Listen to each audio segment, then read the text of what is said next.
रसूल करीम रऊफुर रहीम सल्लल्लाहु ताआला अलैहि ওয়াসাল্লাম মেরাজে যে উপহার আমাদের জন্য এনেছেন পঞ্জেগানা 5 ওয়াক্ত সালাত নামাজ, এই নামাজকে আমরা কিভাবে আদায় করব, পরিপূর্ণ নির্ভুলভাবে শুদ্ধভাবে নামাজ পড়তে হলে কিভাবে পড়তে হবে, অনুকরণ কিভাবে হতে হবে, সেই ব্যাপারে বিশদভাবে আলোচনা ধারাবাহিকভাবে চলমান আছে।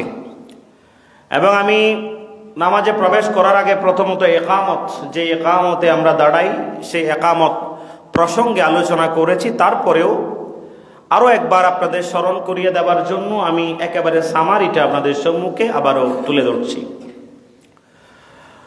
ইসলামী শরীয়তের মধ্যে সুন্নত তরিকা মতে, রসুলে পাকের হাদিস মতে সর্বসম্মত যেই পদ্ধতিতে একামতে দাঁড়াবার কথা হাদিস শরীফের মধ্য থেকে আমরা পেয়েছি এবং আপনাদের সম্মুখে তুলে ধরেছি দালিলিকভাবে, সেখান থেকে প্রতীয়মান হয় যে আল্লাহ রসুল সাল্লাল্লাহু আলাইহি ওয়াসাল্লাম মুয়াজ্জিন যখন একামত দেওয়ার জন্য যখন দাঁড়াতেন, আল্লাহ নবী সাল্লাল্লাহু তাআলা আলাইহি ওয়াসাল্লাম তিনি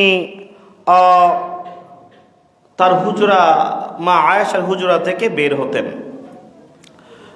এই ব্যাপারে ইমাম বুখারী রহমতুল্লাহ আলাইহির দাদা উস্তাদ, ইমাম বুখারী দাদা উস্তাদ ইমাম আব্দুর রাজ্জাক, যার ওয়াফাত ছিল 211 হিজরিতে। কখনকার আলেম চিন্তা করেন, 211 হিজরিতে যার ওয়াফাত, তিনি তার মুসান্নেফে আব্দুর রাজ্জাক, প্রসিদ্ধ একটি কিতাব, সবার জন্য, সব ঘরানার আলেম ওলামা যারা আছে প্রত্যেক ঘরানার আলেম ওলামার জন্য প্রসিদ্ধ একটি কিতাব মুসান্নেফে আব্দুর রাজ্জাক। এখান থেকে সবাই দলিল দেয় হাদিসের কিতাব, কারণ তিনি একেবারেই 211 হিজরি, মানে আপনি চিন্তা করেন কখনকার আলেম ছিলেন। তো এই হাদিসের কিতাবে তিনি উম্মুল মুমিনিন হযরত উম্মে হাবিবা রাদিয়াল্লাহু তাআলা আনহা, আল্লাহ নবীর বিবি থেকে একখানা হাদিস নোট করেছেন। সহিহ হাদিসে তিনি বর্ণনা করেছেন, আন উম্মে হাবিবা রাদিয়াল্লাহু তাআলা আন্না রাসূলুল্লাহি সাল্লাল্লাহু তাআলা আলাইহি ওয়াসাল্লাম ফি বাইতিহা ফাসামিআ আল মুয়াজ্জিনা ফাকালা কামা ইয়াকুলু ফালাম্মা ক্বালা হাইয়া আলা সলাত নাহাদা রাসূলুল্লাহ সাল্লাল্লাহু আলাইহি ওয়াসাল্লাম ইলা সলাত। উম্মে হাবিবা রাদিয়াল্লাহু তাআলা বলছেন, নবী তার হুজরা থেকে থাকতেই ইমামের একামতের আওয়াজ শুনতে পেতেন, হুজরা ভেতর থেকেই একামতের আওয়াজ শুনতে পেতেন। এবং ফাকালা কামা ইয়াকুলু, এবং একামতে মুয়াজ্জিন যেগুলো পড়ছেন, যেগুলো বলছেন, তিনিও মুখে মুখে সেগুলো বলতেন, তিনিও সেগুলো বলতেন। ফাকালা কামা ইয়াকুলু, যেভাবে মুয়াজ্জিন বলছেন। ফালাম্মা ক্বালা হাইয়া আলা সলাহ, যেই পর্যায়ে মুয়াজ্জিন হাইয়া আলা সলাহ পর্যন্ত গিয়েছে, নাহাদা রাসূলুল্লাহ সাল্লাল্লাহু আলাইহি ওয়াসাল্লাম ইলা সলাতি, বলে আল্লাহ নবী সাল্লাল্লাহু আলাইহি ওয়াসাল্লামে মুসাল্লায় এসে দাঁড়িয়ে গেছেন। সুবহানাল্লাহ। এখান থেকে এটা আপনাদেরকে মুসান্নাফে আব্দুর রাজ্জাক থেকে দলিল দিলাম, যেটা হাদিসটা কোথায় পাবেন সেটাও আপনারা নোট করে রাখতে পারেন। প্রথম খণ্ড 481 নম্বর পৃষ্ঠায়, হাদিস নাম্বার হচ্ছে 1851, বৈরুত ছাপা লেবানন থেকে, একেবারে মূল কিতাব, বাংলা টাংলাই বলে না, এখন তো মোবাইলে আছে, পিডিএফ আছে, বাংলা আছে, যার যেমন খুশি করে ফটোকপি করে বের করে ফেলেছে, তারতম্য করে ফেলেছে। এই জন্য আমাদের মধ্যেও তারতম্য হয়ে গেছে, আমরাও এক একজন এক একভাবে পড়ে আমাদের মধ্যে মত পার্থক্য তারতম্য হয়ে গেছে। এগুলো মূল কিতাবের কথা বলছি, যেটা লেবানন থেকে বের হয়েছে, বৈরুত। এরপরে আসি, এই হাদিস থেকে স্পষ্ট হয়ে গেল, আমরা এর পূর্বে আরও আমি 2 জুমাতে আপনাদের সম্মুখে আলোচনা করেছি দালিলিকভাবে, কোনো বেসলেস ভিত্তিহীন কথা মিম্বরে, অন্তত মিম্বরে বলা যাবে না। প্যারা হাজিরিন, আমাদেরকে ফিতনা থেকে বাঁচতে হবে, ফিতনা থেকে আমাদেরকে বাঁচতে হবে। আমরা সব কিছু শুনতে হবে, টেস্ট করে দেখতে হবে, আমাদেরকে টেস্ট করে দেখতে হবে। আপনার সামনে 2-3 পদের তরকারি আছে, আপনি যখন বেগুনটা যখন একটু ধরলেন, আপনি বেগুনটা যখন একটু খেলেন, শুধু বেগুনই খাবেন, আপনি একটু ফুলকপিটা একটু ট্রাই করেন, এটা কেমন টেস্ট একটু দেখেন। ঠিক তদ্রূপভাবে আপনি যেটা খেয়েই যাচ্ছেন, যেটা গলদকরণ করেই যাচ্ছেন, এবং যেটাকে আপনি আসল মনে করছেন, আপনি আপনারটা ঠিক আছে মানেন, অনুসরণ করেন, তবে ফুলকপিটা একটু ট্রাই করে দেখেন এটা কেমন। দরকার আছে কি নাই? কোনটা আসল কোনটা নকল আপনি বোঝার জন্য তো আপনাকে চেষ্টা করতে হবে। শুধু যেটা গিলেই যাচ্ছি গিলেই গেলাম এমন তো না। কারণ ইসলামকে যুগে যুগে বিকৃত হয়ে গেছে, কেউ ইচ্ছাই করেছে, কেউ অনিচ্ছাই করেছে। আবার আমরা ঘুরে ফিরে কেউ কাউকে না কাউকে অনুসরণ করছি, যারা গায়রে মুকাল্লিদ বলে আমরা কাউকে মানি না। Ultimately the end of the day তারাও কাউকে না কাউকে মানে। তারাও যারা মাযহাব মানে না, গায়রে মুকাল্লিদ যারা আছে, তো তাকে আপনি জিজ্ঞেস করেন, বুকে সিনার মধ্যে হাত দিয়ে বলতে বলেন যে আপনি কোনো আলেমকে মানেন না, তিনি ঠিক ওই কোনো না কোনো শায়েখকে অনুসরণ করেন কিনা? ঠিক ওই তিনি হোক বাংলাদেশের, হোক ভারতের, হোক ঢাকার, যে কোনো জায়গা কোনো না কোনো এক শায়েখকে ইউটিউবে বা এমনিতে ফিজিক্যালি জামনি কোনো না কোনো এক শায়েখকে তিনি ঠিকই অনুসরণ করেন। নয়তো এগুলো শিখছেন কেমনে? উনি কি হাদিস পড়তে পারেন? উনি কি তাফসীর পড়তে পারেন? তো উনি কেমনে এগুলো শিখেছেন? উনি কেমনে আজকে এগুলোর বিপক্ষে দাঁড়িয়ে কথা বলার সাহস পাচ্ছেন? কারণ তিনিও একজনকে অনুসরণ করেছেন। এখন তিনার অনুসরণটা এটা করতে কোনো সমস্যা নাই, তিনি তার শায়েখকে অনুসরণ করতে পারে। কিন্তু আমরা চার মাযহাবের বড় বড় ইমামকে যখন অনুসরণ করি তখন বলে ইমামকে অনুসরণ করা যাবে না। কথা বলেন ঠিক কিনা? এটা কিভাবে হয়ে গেল? কথাটা কি হলো? কতটুকু লজিক্যাল হলো এটা? আপনি তো ঠিকই মানছেন, আর আপনি যাকে মানছেন, আমি যাকে মানছি, তাকে যদি এক পাল্লায় দেন কিয়ামত হয়ে যাবে। কিয়ামত পর্যন্ত তার পায়ের ধুলোকণা আপনার শেখ হতে পারবে না। ইমামে আযম রাদিয়াল্লাহু তাআলা আবু হানিফা, আল্লাহ নবী যার ব্যাপারে ভবিষ্যৎবাণী করে দিয়েছিলেন, আল্লাহ নবী বলেছেন আমার উম্মতের মধ্যে এমন এক আলেম আসবে, এমন এক জ্ঞানী ব্যক্তির আগমন হবে, যদি ওই সিতারা, ওই তারকার মধ্যেও যদি আলম থাকে, শরীয়তের আলম যদি ওই তারকার মধ্যেও থাকে, আমার ওই উম্মত সেই তারকার ভেতর থেকে ওই আলমটাকে চিনিয়ে আনবে। সুবহানাল্লাহ। আল ইলমু নূরুন, আলম কারো বাপ দাদার সম্পত্তি নয়, এটা আল্লাহ পাক প্রদত্ত। রব্বুল আলামিন যাকে ইচ্ছা সেই আলমের মালিক করেন। কথা বলেন ঠিক কিনা? আর মনে রাখবেন, নিজে অর্জিত এলমের চাইতেও যেটা আতাই এলম, প্রদত্ত এলম, এটার ক্ষমতা, শক্তি লক্ষ কোটি গুণ বেশি। নিজে অর্জিত জ্ঞানের চাইতে আল্লাহ প্রদত্ত জ্ঞান, যেই জ্ঞান আল্লাহ আপনাকে দয়া করে দিয়েছে। কথা বলেন ঠিক কিনা? আল্লাহ রাসূল পাক সাল্লাল্লাহু আলাইহি ওয়াসাল্লাম স্কুলে যায়নি, আমিও মানছি। আল্লাহ নবী মাদ্রাসায় যায়নি, আমিও মানছি। আল্লাহ নবী সাল্লাল্লাহু আলাইহি ওয়াসাল্লাম বিশ্ববিদ্যালয়ে পড়েনি, আমিও মানছি।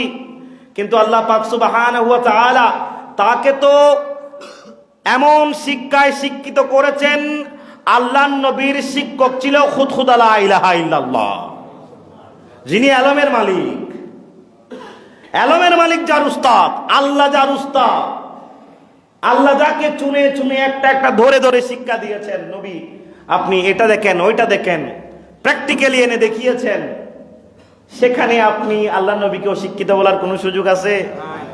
খাজা আব্দুর রহমান চৌরবী রহমতুল্লাহি আলাইহি, সৈয়দ আহমদ শাস্ত্রী কুটি রহমতুল্লাহ আলাইহি পীর সাহেব, আপনারা নাম শুনেছেন। খাজা আব্দুর রহমান চৌরবী রহমতুল্লাহ আলাইহির কোনো একাডেমিক নলেজ ছিল না, কখনো স্কুলের বারান্দা দিয়েও যায় নাই, মাদ্রাসার বারান্দা দিয়েও হাঁটে নাই খাজা আব্দুর রহমান চৌরবী রহমতুল্লাহি আলাইহি। কিন্তু তিনি 30 পারা একটা দরুদ শরীফের কিতাব মজমুআয়ে সালাওয়াতে রাসূল কিতাব লিখেছেন। বিশ্বাস করুন, আপনি যদি সত্যিকার অর্থে রসুলের পাকের মহাব্বত নিয়ে এই মজমুআয়ে সালাওয়াতে রাসূলের কিতাব যদি আপনি পড়তে যান, আপনি আপনার চোখের পানি আটকাতে পারবেন না। একজন মানুষ মাদ্রাসায় যায়নি, বিদ্যালয়ে যায়নি, কিভাবে 30 পারা কোরআন কালামুল্লাহ শরীফ যেরকম 30 খণ্ড, এই হাদিস শরীফের কিতাবও 30 খণ্ড। মজমুআয়ে সালাওয়াতে রাসূল সাল্লাল্লাহু আলাইহি ওয়াসাল্লাম কোরআন এবং হাদিসের একসাথে একত্র করে, কোরআন হাদিসের কম্বিনেশনে কি অনবদ্য এক কিতাব রচনা করেছেন, যেটা দিয়ে এখনকার পিএইচডি হোল্ডাররা পিএইচডি থিসিস করতেছে। সুবহানাল্লাহ পড়েন। পিএইচডির জন্য এটার উপর থিসিস হচ্ছে এই কিতাব নিয়ে। যিনি কি করেছেন, যিনি এই কিতাব লিখেছেন, তো এগুলোর আপনি এগুলো আতাই এলম, এগুলো কি এলম? আচ্ছা এলম। আল্লাহ চাইলেই বাই বর্ণ কিছু মানুষকে দিতেই পারে। আপনি সেদিকে না যান, বলতে পারেন আমি তাকে মানি না, আমি এটা বিশ্বাস করি না, না মানেন। আচ্ছা, তাহলে আপনি তো বাংলাদেশের বিদ্রোহী কবি কাজী নজরুল ইসলামকে মানেন না? কথা বলেন। আপনি আমাদের জাতীয় কবিকে মানেন না? বিদ্রোহী কবি কাজী নজরুল ইসলাম, তাকে তো মানেন, তার কথা তো সবাই জানেন। তার একাডেমিক হিস্ট্রি কতটুকু ছিল? রবীন্দ্রনাথ ঠাকুর বা তার বাপদাদার পয়সা ছিল, ঠাকুর পরিবারের সম্ভ্রান্ত পরিবারের মানুষ ছিল, বিলেতে গিয়ে পড়াশোনা করেছে। কিন্তু কাজী নজরুল ইসলাম তো চায়ের দোকানের কর্মচারী ছিল। কথা বলেন না ঠিক কিনা? তারপরেও কাজী নজরুল ইসলামকে নিয়ে আপনি যদি স্টাডি করেন, দেখবেন কাজী নজরুল ইসলামের ভেতরে আল্লাহ পাক প্রদত্ত আতাই এলম ছিল। সুবহানাল্লাহ। আমার রাসূলে পাকের উপরে যে শানগুলো তিনি লিখেছেন, আমার নবী পাকের শানে, আজ থেকে কত বছর আগে কাজী নজরুল ইসলাম আমার রাসূলে পাকের সম্মান বুঝেছেন, যার কাছে কোনো কোরআনের এলম ছিল না, হাদিসের এলম ছিল না। তিনি লিখেছেন, মুহাম্মাদের নাম জপেছিলি বুলবুলি তুই আগে, মুহাম্মাদের নাম জপেছিলি বুলবুলি তুই আগে, তাই কিরে তোর কণ্ঠেরি গান, তাই কিরে তোর কণ্ঠেরি গান এমন মধুর লাগে, ও মুহাম্মাদের নাম জপেছিলি বুলবুলি তুই আগে। ওরে ভ্রমর তুই কি প্রথম চুমেছিলিস নবীর কদম? আল্লাহু আকবার পড়েন। কত সুন্দর কথা দেখেন হাদিস শরীফে কিভাবে এই ধরনের পংক্তিগুলো, লিরিকগুলো তিনি লিখতে পারে। হাদিস স্টাডি না করলে তো সম্ভব না। কারণ ভ্রমর যেই মধু আপনারা 1000-2000 টাকা দিয়ে আপনারা কিনছেন মধু, এই মধু তো মধু পোকার পায়খানা। কথা বলেন না ঠিক কিনা? মধু পোকার পায়খানা। এই মধু ফুল থেকেও যেভাবে ফুল থেকে যেরকম মধু সংগ্রহ করে, ভ্রমরও ঠিক তদ্রুপভাবে মধু সংগ্রহ করে। কিন্তু ভ্রমরের গোলা মধু হয় না, মধু পোকার গোলা মধু হয়। এগুলো হাদিসে পাকের মধ্যে বর্ণনা আছে। বলে মধু পোকা ওই ফুল থেকে ওই তরল পদার্থ সংগ্রহ করে তার বাড়ি পর্যন্ত, বাসা পর্যন্ত যেতে আসতে যেই সময়টা আছে, ওই সময়টাতে বলে সে গুনগুন করে আমার নবীর উপরে দরুদ পড়ে। বলে এই কারণে তার ওই তরল পদার্থ যেটা ভ্রমর খেয়েছে, মধু হয় নাই, মধু পোকা খাওয়ার কারণে তার মুখে আমার নবীর দরুদ ছিল। নবীজি দরুদের ওসিলায় তার ওই তরল পদার্থগুলো মধুতে পরিণত হয়ে গেছে। সুবহানাল্লাহ পড়েন। ওরে ভ্রমর তুই কি প্রথম চুমেছিলি নবীর কদম? গুনে গুনিয়ে সেই খুশি কি, গুনে গুনিয়ে সেই খুশি কি জানাস রে গুলবাগে, মুহাম্মাদের নাম জপেছিলি বুলবুলি তো আগে, মুহাম্মাদের নাম জপেছিলি বুলবুলি। প্যারা হাজরিন, আরজ করছিলাম তো এই আল্লাহ পাক চাইলে দিতে পারে কিনা? কথা বলা দিতে পারে কিনা? দিতে পারে। প্যারা হাজরিন, তো আরজ করছিলাম আপনাদের সম্মুখে যে আল্লাহ নবী সাল্লাল্লাহু আলাইহি ওয়াসাল্লামকে আল্লাহ পাক সুবহানাহু ওয়া তাআলা এই আতাই এলম দান করেছেন, যার কারণে আল্লাহ নবী বলেছেন আ'লামু মা লা তা'লামুন, বলে আমি যা জানি ও আমার উম্মতরা তোমরা তা জানো জানো না? আমার নবী সাল্লাল্লাহু তাআলা আলাইহি ওয়াসাল্লামের হাদিস যখন স্টাডি করবেন, আল্লাহ নবী সাল্লাল্লাহু আলাইহি ওয়াসাল্লাম এমন এমন জটিল সমস্যার সমাধান তিনি হাদিস শরীফের মধ্যে উম্মতের জন্য রেখেছেন, যেগুলো আপনি যদি চিন্তা করেন গভীরভাবে, আপনি সেগুলোর কোনো সীমা রেখা, কুল কিনারা আপনি পাবেন না। এত বেশি এলমের মালিক আমার নবীকে করেছেন আল্লাহ পাক সুবহানাহু ওয়া তাআলা। এজন্য ভুলেও আল্লাহ নবীকে নিরক্ষর বলা যাবে না, আল্লাহ নবীকে নিরক্ষর বলা যাবে না। সেই অধিকার আল্লাহ পাক সুবহানাহু ওয়া তাআলা আপনাকে দেয়নি, আপনাকে আল্লাহ সেই অধিকার দেয়নি। আমার রসুলের ব্যাপারে সংযত হবেন, নবীকে নিরক্ষর বলা যাবে না। আমার রসুলে পাক হচ্ছে তিনি হচ্ছেন গোটা কুল কায়নাতের জন্য মুআল্লিম, বুইসতু মুআল্লিমা, বলে আমি তো এসেছি মুআল্লিম হয়ে, শিক্ষক হয়ে। আমি এখানে ছাত্র হয়ে আসি নাই, শিখতে আসি নাই। আমাকে তো শিক্ষা দিয়েছেন আল্লাহ, আমি আল্লাহর কাছ থেকে শিক্ষা নিয়ে এসেছি। সুবহানাল্লাহ। প্যারা হাজিরিন, আরজ করছিলাম, যেখানে আমি আমার আলোচনা গত জুমায় শেষ করেছি যে একামতের ব্যাপারে, এখানে আমরা এই ভুল ভ্রান্তিগুলো নিরসন করতে হবে। এবং যারা একামতের আগে দাঁড়ায়, এই ব্যাপারেও একটা হাদিস আছে, দলিল। তবে মনে রাখবেন, শুধু হাদিস বলে হলে দৌড়ালে হবে না। কিছু হাদিস আছে যেগুলো সময়ের সাথে সাথে মনসুখ হয়ে গেছে। কি হয়ে গেছে? মনসুখ হয়ে গেছে, মানে রিজেক্ট হয়ে গেছে। যেগুলোর হুকুম এক সময়ে ছিল, কিন্তু পরে হুকুম রহিত হয়ে গেছে। পরে কি হয়ে গেছে? কথা বলেন, পরে কি হয়ে গেছে? রহিত হয়ে গেছে। এক সময়ে তো গোলামকে, আপনার অধীনস্থ বাঁদিকে শাদী করা জায়েজ ছিল না, তার কাছ থেকে সন্তান নেওয়াও কি ছিল? জায়েজ ছিল। কিন্তু সময়ের পরিবর্তনে পরবর্তীতে এটা, এই হুকুমটাকে মনসুখ হয়ে গেছে, এটাকে রহিত করা হয়েছে। বলে না, এখন আর এই কাজ করা যাবে না। এরকম আরো অসংখ্য অগণিত, আমি বলতে গেলে সময় শেষ হয়ে যাবে, অনেক হুকুম আছে যেগুলো সময়ের পরিবর্তনে মনসুখ হয়ে গেছে। এরকম একটি মনসুখ হয়ে যাওয়া হাদিস শরীফ আপনাদেরকে শোনাই, যেটা মুসলিম শরীফের মধ্যে আছে, নাসাই শরীফের মধ্যে আছে, বাইহাকি শরীফের মধ্যে আছে। আবু সালামা ইবনে আব্দুর রহমান রাদিয়াল্লাহু আব্দুর রহমান ইবনে আউফ রাদিয়াল্লাহু তাআলা আনহু থেকে একখানা হাদিস শরীফ, তিনি বলেন, সামিআ আবা হুরায়রা রাদিয়াল্লাহু তাআলা ইয়াকুলু উকিমাতিস সালাতু ফাকুমনা ফাআদ্দা লানা সুফুফা ক্বাবলা আন ইয়াখরুজা ইলাইনা রাসূলুল্লাহ সাল্লাল্লাহু তাআলা আলাইহি ওয়াসাল্লাম।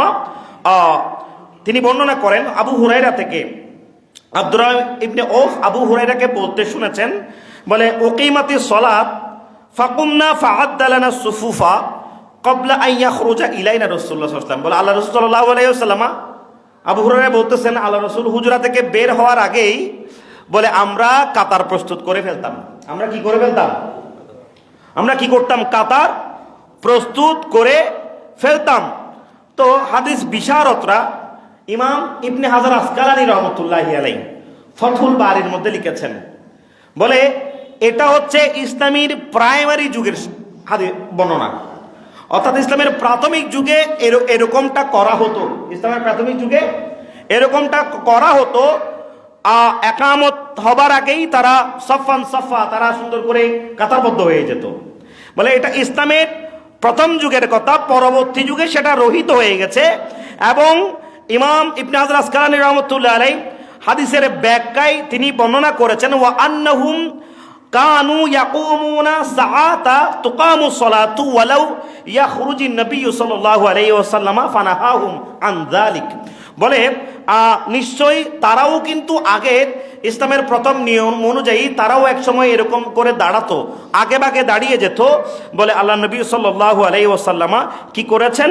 ফানাহাহুম আন যালিক, বলে তাদেরকে এটা করতে মানা করেছেন। সুবহানাল্লাহ পড়েন।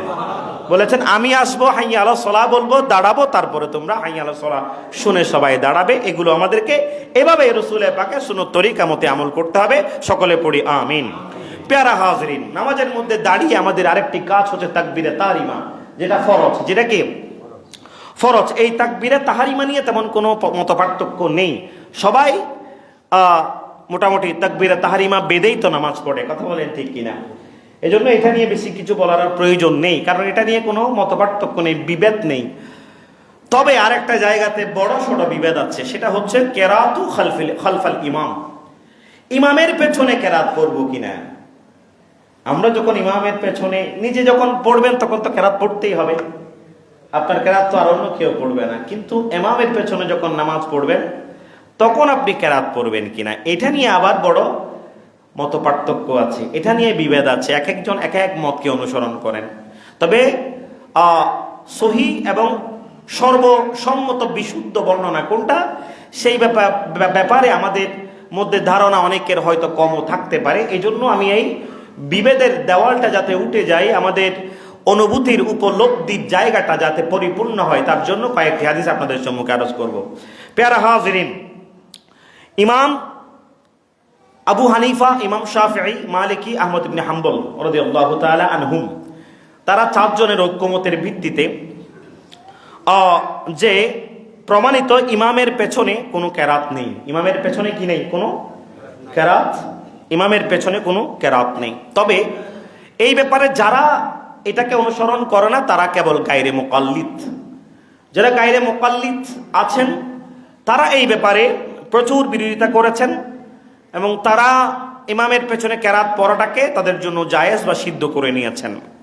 এখন ইমামে আজম আবু হানিফা রাহমাতুল্লাহ আলাইহি তিনি কেন বলেছেন ইমামের পেছনে কোনো কেরাত নেই, তার পেছনে দলিল কি? তার পেছনে প্রথম যদি আমি কোরআন শরীফ থেকে, কালামুল্লাহ শরীফ থেকে দলিল দিতে চাই, সূরা আরাফের 204 নম্বর আয়াত। বিসমিল্লাহির রহমানির রহিম। আল্লাহ পাক সুবহানাহু ওয়া তাআলা বলছেন, ওয়া ইযা কুরিয়াল কুরআন ফাসতামিউ লাহু ওয়া আনসিতু লাআল্লাকুম তুরহামুন। আল্লাহ পাক সুবহানাহু ওয়া তাআলা কালামুল্লাহ শরীফের মধ্যে বলছেন, ওয়া ইযা কুরিয়াল কুরআন, যখন তোমাদের সামনে কোরআন তেলাওয়াত করা হবে, কোরআন যখন পড়া হবে, ফাসতামিউ লাহু, তোমরা এটা শ্রবণ করো। কি করো? কোরআন তেলাওয়াতকে শ্রবণ করো। ওয়া আনসিতু, এবং চুপ থাকো। কি থাকো? চুপ থেকে কোরআনকে তোমরা শ্রবণ করো। সূরা আরাফের 204 নম্বর আয়াতের মধ্যে এই আয়াতের তাফসীর করতে গিয়ে তানবীরুল মিকাস মিন তাফসীরে ইবনে আব্বাস, এই তাফসীরের মধ্যে একটা ব্যাখ্যা আছে। এটা হলো ওয়া ইযা কুরিয়াল কুরআনু ফি সলাতি, বলে যখন নামাজের মধ্যে কোরআন তেলাওয়াত করবেন ইমাম সাহেব, কোন নামাজে? ফি সলাতিল মাকতুবাতি, ফরজ নামাজ।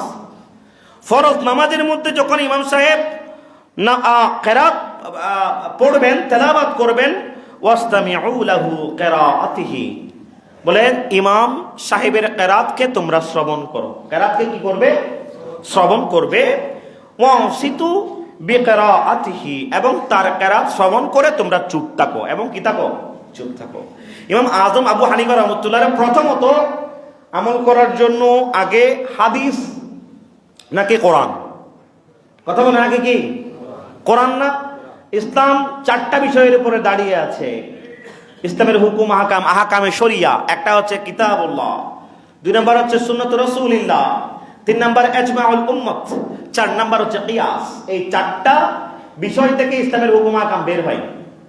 কোরআন, হাদিস, ইজমা, কিয়াস। এই 4টার বাইরে থেকে যেটা কোরআনে আছে বিস্তারিত, এটা আর হাদিস, ইজমা, কিয়াসের দরকার নেই। যেটা কোরআনে পরিপূর্ণ বর্ণনা নেই, ব্যাখ্যা বিশ্লেষণ নেই, আপনি হাদিস তালাশ করবেন। হাদিসে যখন পেয়ে গেছেন ইজমাউল উম্মত, কিয়াসের দরকার নেই। কোরআনে স্পষ্ট নাই, হাদিসে স্পষ্ট নাই, বলে তাহলে এখন আমরা কিভাবে আমল করব? বলে ইজমাউল উম্মত কি বলেছেন এটা দেখতে হবে। ইজমাউল উম্মত দেখতে হবে। ইজমাউল উম্মত পেয়ে গেছে, কিয়াস আর লাগবে না। বলে কোরআনেও নাই, হাদিসেও নাই, ইজমাউল উম্মতেও নাই, তো তাহলে বলে এবার কিয়াসকে দেখো। কি দেখো? কিয়াসকে। এই 4টা উসুল থেকে আমরা শরীয়তের হুকুম আহকামগুলো পাই। এখন আপনি যদি বলেন আমি ইজমাউল উম্মত আর কিয়াস মানি না, তাহলে উলুল আমর আপনি মানবেন না। আল্লাহ পাক সুবহানাহু ওয়া তাআলা বলেছেন, আতিউল্লাহ ওয়া আতিউর রাসূল ওয়া উলিল আমরি মিনকুম। আল্লাহ বলেছেন আল্লাহকে অনুসরণ করো, রাসূলকে অনুসরণ করো, উলুল আমরকে। উলুল আমর কি ফেরেশতা? উলুল আমর এক ফেরেশতা না। উলুল আমর হচ্ছে যারা দ্বীনের দায়ী, যারা দ্বীনকে পর্যালোচনা করেছেন, মুস্তাহিদ যারা আছেন, যারা মাসাইল ইস্তেমবাত করেছেন, নিজের জিন্দেগিকে যারা কোরআন এবং হাদিস চর্চার মধ্যে কাটিয়ে দিয়েছেন, তারা উলুল আমর। তারা কারা?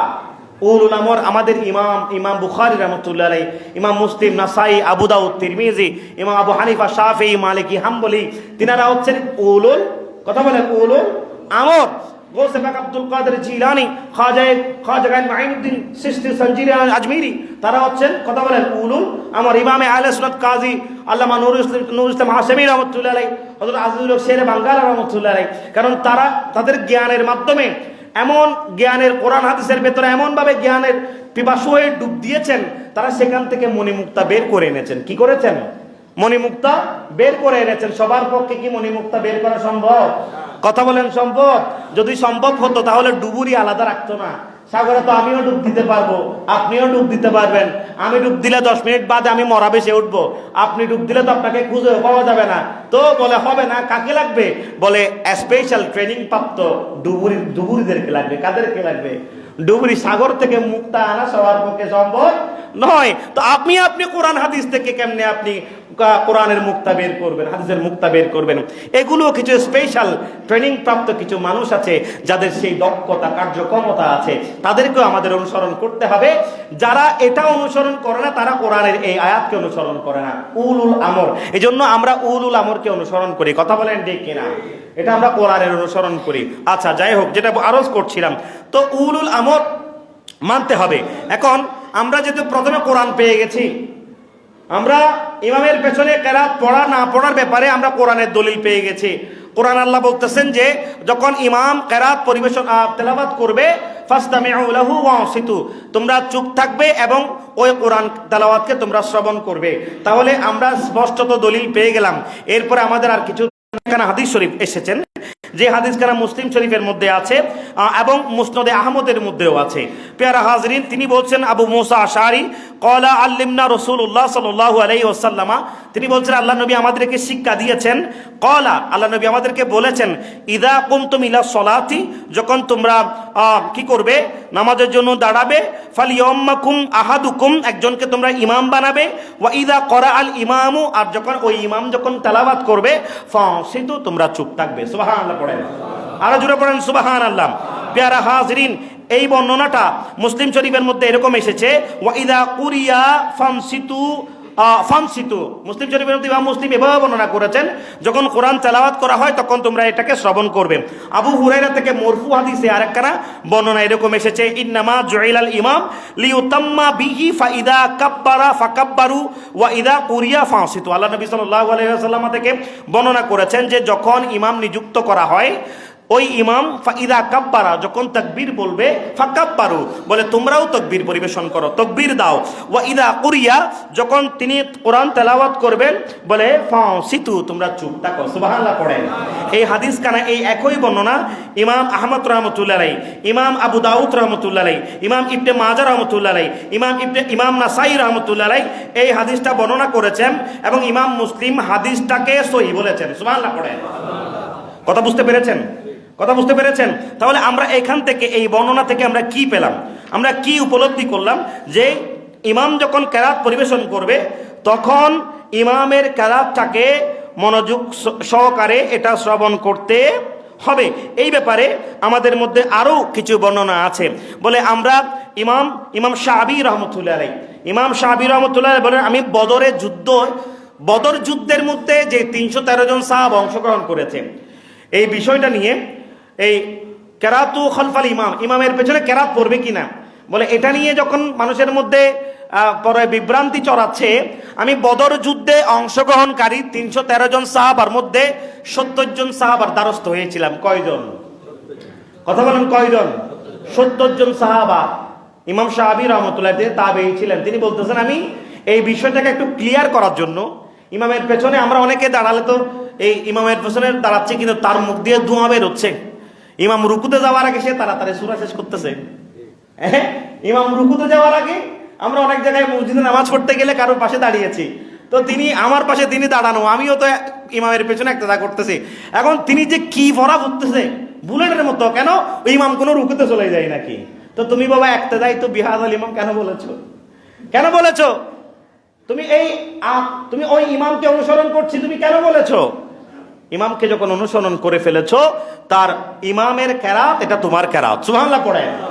ইমামের কেরাত এটা তোমার কেরাত। পেয়ারা হাজরিন, শেষ করে দিচ্ছি। ইমাম শাআবী রাহমাতুল্লাহ আলাইহি বলেন, বদর যুদ্ধের অংশগ্রহণকারী 70 জন সাহাবা যারা আল্লাহ নবীকে সবচেয়ে বেশি দেখেছেন, খুব কাছ থেকে দেখেছেন, এবং ইসলামের প্রাথমিক যুগে ইসলামের দুর্দিন যখন দুঃসময় যখন চলছিল, ওই সময়টাতে আমার নবীকে সঙ্গ দিয়েছেন। বলে এরকম ৭০ জন সাহাবী থেকে আমি বিষয়টা ক্লিয়ার করেছি, তাদেরকে আমি জানিয়েছি, তাদেরকে এই ব্যাপারে আমি তাদের কাছ থেকে জানতে চেয়েছি ইমামের পেছনে কেরাত পড়াটা সিদ্ধ কিনা, কেরাত পড়া যাবে কিনা, এবং তারা আমাদেরকে জানিয়েছেন যে ইমামের পেছনে কোনো কেরাত নাই। এটা সমস্ত সাহাবায়ে কেরাম এজমাউস সাহাবারা ঐক্যমত, আল্লাহ রাসূল সাল্লাল্লাহু আলাইহি ওয়াসাল্লাম ইমামের পেছনে কেরাত পড়তে মানা করেছেন। সুবহানাল্লাহ। কাদের বর্ণনা? বদরি সাহাবীদের। কাদের? আর কারো বর্ণনা দরকার আছে? দরকার নেই। প্যারা হাজিরিন, এই জন্য এগুলো নয় বিভ্রান্তি ছড়াবেন না। এই ব্যাপারে আরো বিশদ আলোচনা ইনশাআল্লাহ আগামী জুমাতে হবে। রব্বুল আলামিন আমাদেরকে আমল করার তৌফিক দান করুক, আমিন। আমাদের ভুল ভ্রান্তি নিরসনে সত্যিকার কোরআন এবং হাদিসকে আমাদের আমলের পাতেও হিসেবে তো আমরা অনুসরণ করার সেই তৌফিক দান করুক, আমিন। প্যারা হাজিরিন, আমাদের অত্র মসজিদে আপনাদের কাছে দুয়ার দরখাস্ত রেখেছেন। গত সপ্তাহে আমাদের কাছ থেকে ইন্তেকাল করা মসজিদের প্রাঙ্গণে ময়দানে জানাজার নামাজ হয়েছে। মরহুমা আয়েশা খাতুন, তার সন্তান সন্ততিরা, তার পরিবার পরিজন, তার জন্য আপনাদের কাছে দোয়া চেয়েছে। মরহুম আব্দুল মালেক, তারা দুজন স্বামী স্ত্রী, সবাই মরহুম আব্দুল মালেক এবং মরহুমা আয়েশা খাতুন এর জন্য দোয়া করবেন। রব্বুল আলামিন তাদেরকে জান্নাতের মেহমান বানিয়ে নিক, সকলে পড়ি আমিন। মাহফুজা বেগম নামে